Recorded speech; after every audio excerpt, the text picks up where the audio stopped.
ఆరోగ్యం కావాలి అంటే ఎవరైనా ఎవరిని ఉపాసన చెయ్యమని చెప్తారు అంటే సూర్యనారాయణమూర్తిని ఉపాసన చెయ్యండి అంటారు.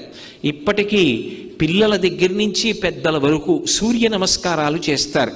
ఆ సూర్య నమస్కారాల్లో కేవలం 10 విధములైనటువంటి భంగిమలతో చేసే నమస్కారాలు ఉన్నాయి.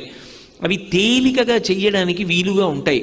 ఆ సూర్య నమస్కారం చెయ్యడం కేవలము శరీరమునకు ఆరోగ్యం ఇవ్వడానికి ఒక్కదానికే కాదు, ఆ సమయంలో సూర్య బింబాన్ని ఉపాసన చేస్తారు మనసుతో. ఆ ఉపాసన చేసిన కారణం చేత దృష్టి నిలబెట్టడం కూడా అలవాటు అవుతుంది. దృష్టిని కేంద్రీకరించడం, ఒక విషయాన్ని పరిశీలిస్తున్నప్పుడు, ఒక విషయాన్ని చదువుతున్నప్పుడు, ఒక విషయాన్ని వ్రాస్తున్నప్పుడు దృష్టిని దాని మీదే కేంద్రీకరించగలిగినటువంటి శక్తి దేని వలన ఉత్పన్నమవుతుంది అంటే కేవలముగా ఆ సూర్య నమస్కారముల యందు శరీర